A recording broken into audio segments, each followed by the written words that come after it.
Good morning, Young Kings. Time for your more motivation. Just got back from the gym. Did some sprints today on the treadmill. It was a little cold outside, so I went in on the treadmill and did some warm ups and some sprints, some high intensity sprints where you warm up your body and then you sprint for a minute, then you slow it down, and then you come back and you sprint for a minute, slow it down, just kind of on and off. And it's kind of shocks the body and it leaves your body in an unpredictable state of what your activity is. So when you're at a steady pace, and normally when I'm running long distance, I'm at a steady pace, that 9:30, 10-minute miles. When I go 5 and beyond, or really above 3, I slow it down to about 9 minutes, 9 minutes and 30 seconds per mile. So my body's at a steady rate when I'm running at a steady pace, but it's more beneficial for you to shock your body a lot, to speed up, slow down, speed up, slow down. So it keeps your body guessing. And in that guessing, it kind of forces your metabolisms to burn extra calories and stuff of that nature. So I'll probably incorporate that at least once a week into my schedule. Those sprints are hard. It really forces you to go all out. And the recovery period feels so short after you sprint. So what I do, I'll sprint for a minute, and then I slow it down for a minute, and then I'll sprint for a minute and just keep going back and forth until I get the desired distance or just too tired to continue. So high intensity, which I think is appropriate based on the environment that I am. Today is the day. I go back to court and represent myself. And I realized last video, I put out a lot of stuff that has been transpiring over the last 10, 11 months, whatever it may be, the time frame may be. And I recognize from that that I've come a long way, and and I'm proud of where I came from, and everything that has happened to me throughout this journey has made me who I am today. So if you take a lot of those things away, then I don't have the growth that I have today. So a lot of people will desire for an easy life, but then that's not going to allow them to grow into their full potential. In order for you to get to your full potential, you need to go through some things. That's why I say you have to go through to get through. A lot of us as individuals, and me even at times, want to be able to have a testimony. But the reality of it is, and I know I realized I wouldn't watch that video again last week, and I think I said the reality of it is like 100 times, and now I'm going to not say that. But the truth of the matter is, and that's another way of saying that, you can't have a testimony without a test. That test is very important. Anytime you go through something in life and it's designed to teach you and it's designed to expand you, there's going to be opportunity for you to test and see if you had learned your lesson. And that's why I think it's important for us to really take a look into the things that we struggle with. And I say take a look into that because I think there's roots in there that will help you identify your authentic self. There's no kid left behind in the road to developing your authentic self. You don't just put you there into an authentic version of yourself. Experience doesn't just put you there. You got to really be reflective on that experience and grow to get to your authentic self. So this is no kid left behind. You eventually will become authentic if you keep living a long life. You can live 199 years and still be your adaptive self.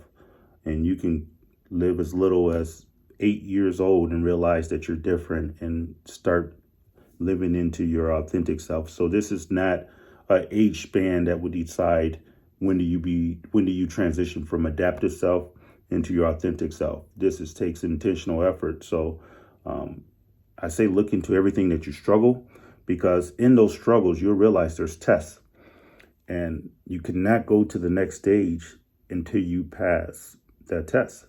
So a lot of us will struggle with the same thing for many years of our life because we get to a point of a test and we fail, and we have to go back and repeat that grade or that lesson. And the repeating of that lesson may be in a different environment, but it's the same principles behind it. So if you fail this math class, you're going to go back and you have to retake it, and that you might not have the same teacher. So the first time you fail, a lot of us blame it on the teacher. I didn't like the teacher, or they're loud in the class, or whatever it may be, and you can justify or make excuses for everything that didn't go your way and what's the reason for you fail. But until you look at within and figure out why it is that you didn't give an extra effort to put you over that hump, when you go into your next math class, you may fail that one too. If you go back, and I was just telling someone the other day, the definition of insanity is doing the same thing, expecting a different result. So if you're finding yourself going through the same battles and the same struggle, now it's time to take a different approach and really reflect on, are you growing? Are you learning? Are you maturing? Are you developing into your authentic self? Or are you just experiencing the same situation in a different environment? A lot of people move from their hometown. A lot of people break up in a relationship. A lot of people leave one job to go to the next job, and they realize that some of the same problems they had in their hometown, they have in there. Some of the same problems on the new job they had at the old job. There's a saying that goes like this: wherever you go, you take you with you.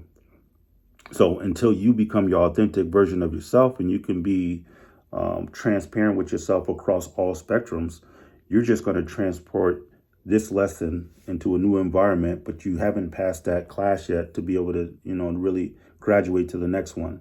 So really focus on that and make sure that you are examining what you're going through. And if what you're going through is a reflection of what you've been through in the past, really be intentional about learning how to respond. And I know radical acceptance, we went through that on about a month or two ago, about accepting life as it is. Like, you can't wish only good things happen to you. You can't wish that it always, the sun always shines and that it never rains, because the rain has a purpose. So your authentic self would think, hey, woe is me, it's raining and I wanted to have a picnic and now all of a sudden it's raining, and you would start to play victim of something that you can't even control. So really sit down and reflect on that. And that's what I've been doing. And I realized, one of the best things about being my own attorney is that I have to go through and prepare for the case, and I have to reflect on everything that's transpired in my life up until this point. One of the bad things about going through as my own attorney is that I have to go through and reflect on every bad thing that has happened in my life. So it's like, I was thinking like, okay, I'll put that behind me, I'm moving on, and it's a new stage in my life. But then as I start to prepare for a case, it brings me right back into those emotions and stuff of that nature. So I got to be mindful of that, of how to not be emotionally attached to my studies and things that I do to prepare for this next stage of my life, and going into there with emotional intelligence. A lot of people want to be intelligent, but I think EQ is more important than IQ. Your IQ is your intelligence, and they got tests and stuff like that to rate and see how high you score on there would determine your altitude. But I think what's more important is your emotional intelligence, is being able to control your response in all situations, being able to assess, regulate your emotions to a point where you are not slave to your emotions. Your emotions are slave to your will and determination to respond in an appropriate manner.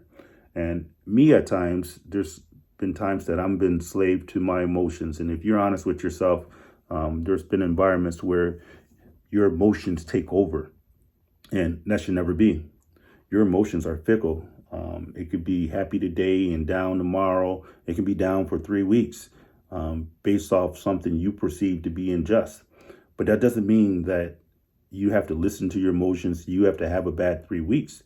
You have to come to a point in your life where you're going to regulate your response to things and control the emotion. I'm not saying emotions are bad. I'm just saying they need to be regulated. They don't need to be unchecked. So I've been going through and making sure that I check my emotions on there. So today, as I mentioned, it's the big day. I go to court, and I'm reminded of just having faith. Like, when I started this process many months ago, I think it was when I ran the 26 miles, God was telling me, he's like, hey, I'm not destroying you. So I have to go back and hold true to the word that my spirit spoke to me at the beginning. He didn't say I wouldn't go through anything. And I was just talking to Cam about DMX, and in one of his prayers that he mentioned about no weapon formed against you shall prosper. And mentioned in that, and we were discussing like the weapon, it doesn't say no weapon, the weapons will not be formed. And then DMX went on and says the intentions of the people forming the weapons may be even to harm you, but their intentions is not going to hurt you. That weapon is not going to hurt you. It's that there is some things that's going to develop, and there's some things that are going to be formed, and it looks like, and that's why it talks about in scripture, like the devil runs to and fro as a roaring lion. Imitation is not a roaring lion. It's imitating a roaring lion. So if you're fearful of what you see and what you hear, then it's going to have you far away from your authentic self. But you need to understand. See, I caught myself. I was about to say the reality of it is. Sometimes you got to laugh at yourself when I watch these videos. So I do that. But anyways, if you are scared of what you hear or what you say, then you're going to be so far away from your authentic self, and it's going to make you start running from things you were never meant to run from.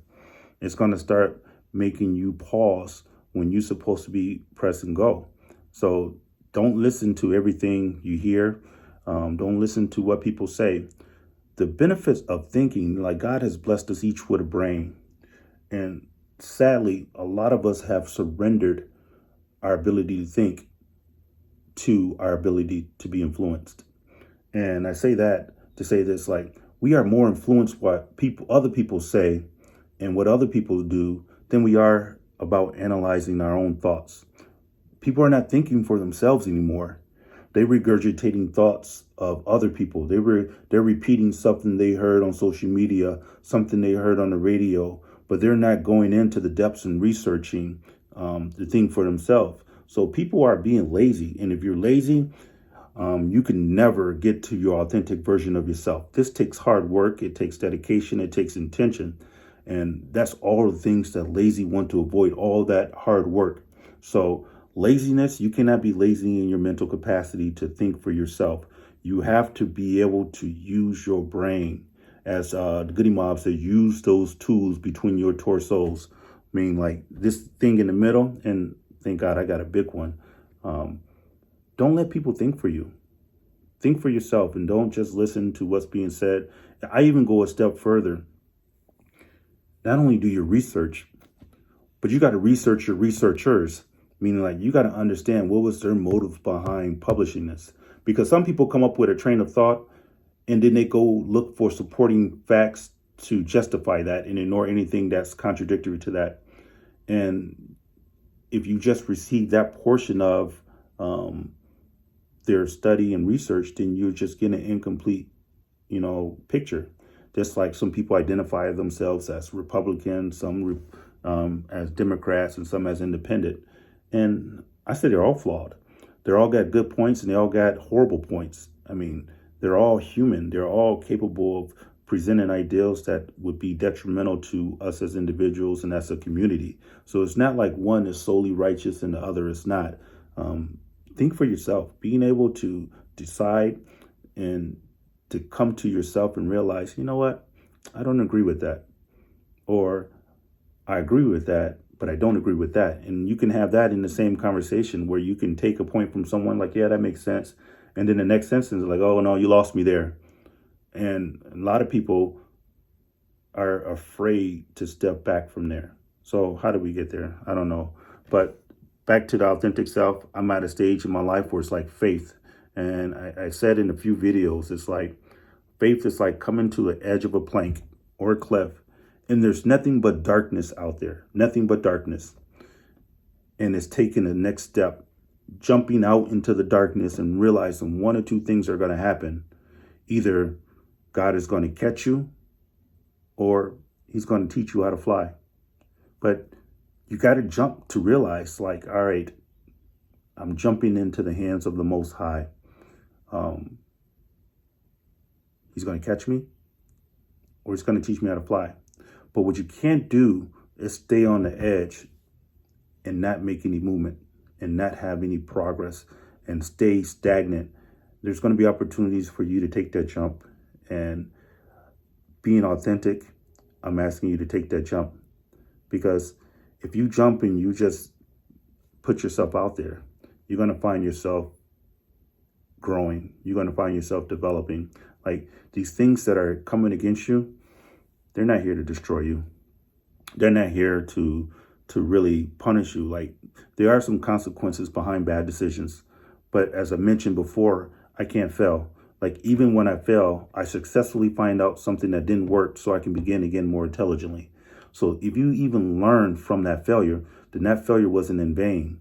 That failure will be one things that propel you to the next.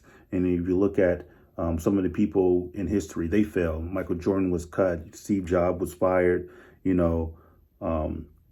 Malcolm X was Detroit Red. He was out hustling. There was things that in his life that until they came to the realization of who they were, things were not what they ended up to be.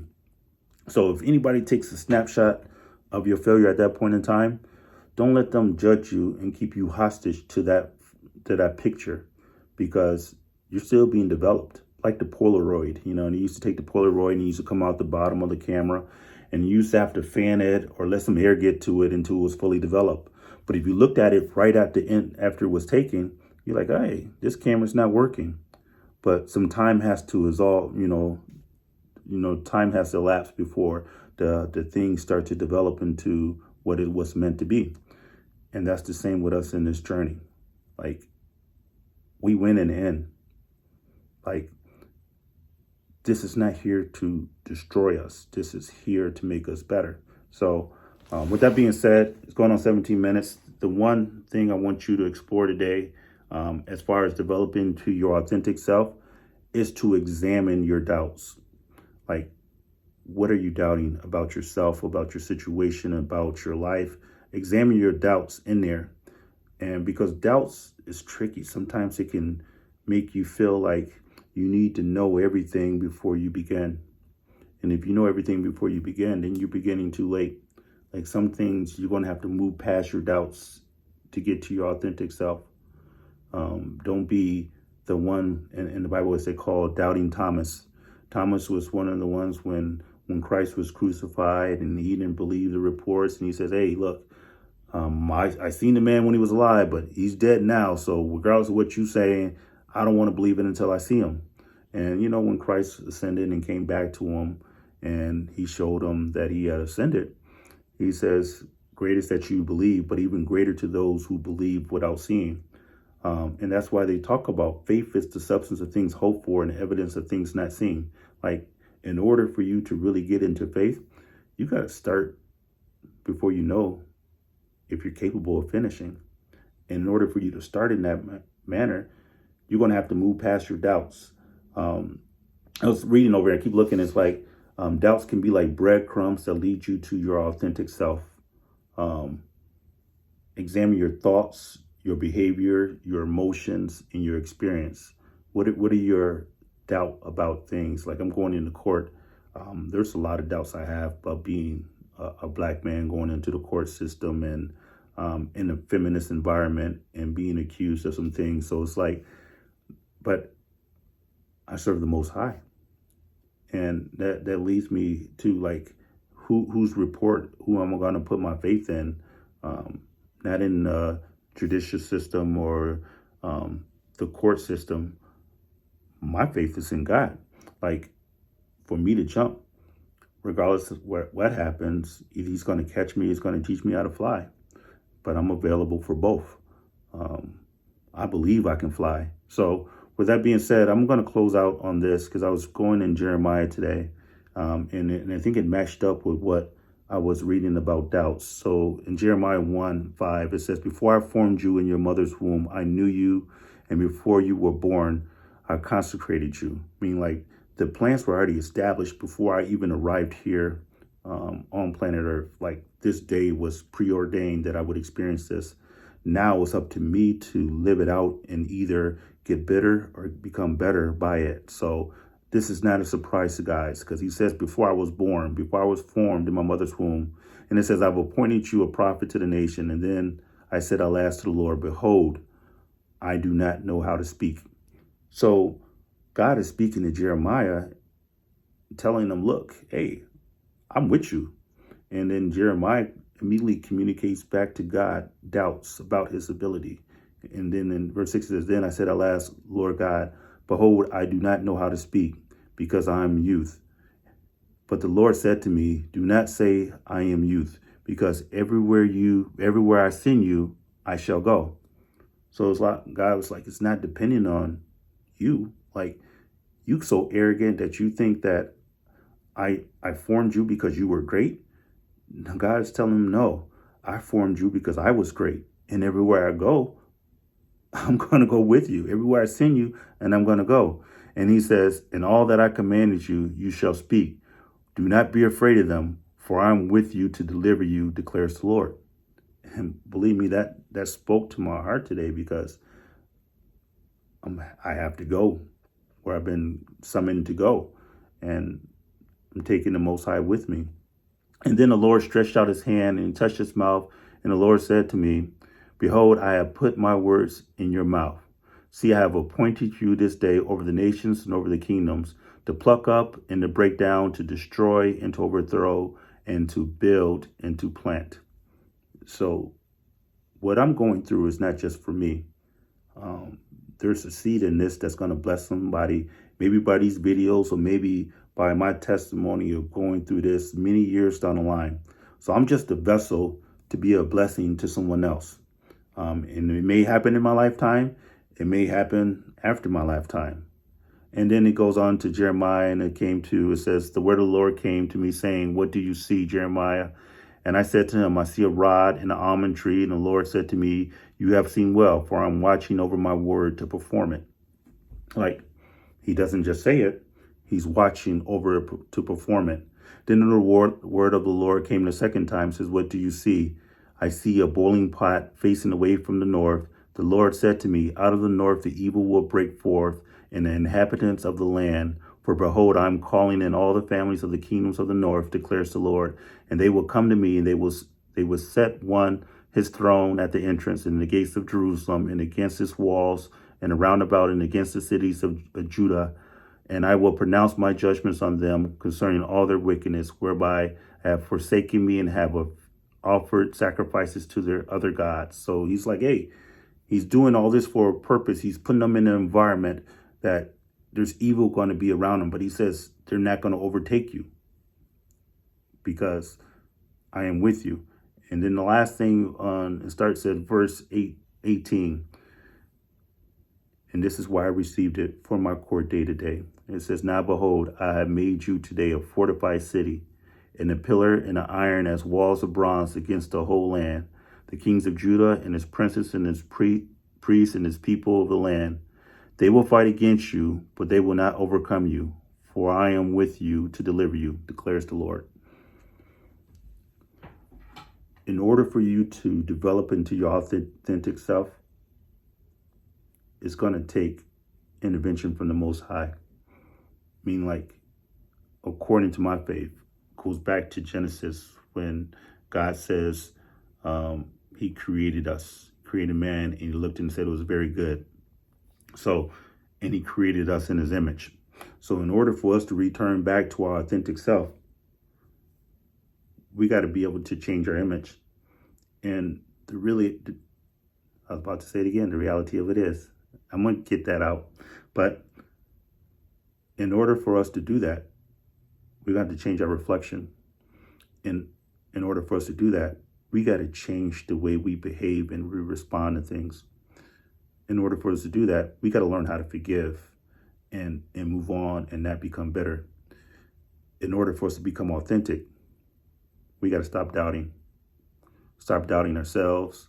Stop doubting our God. Stop doubting, well, let me put it back in order. Stop doubting God.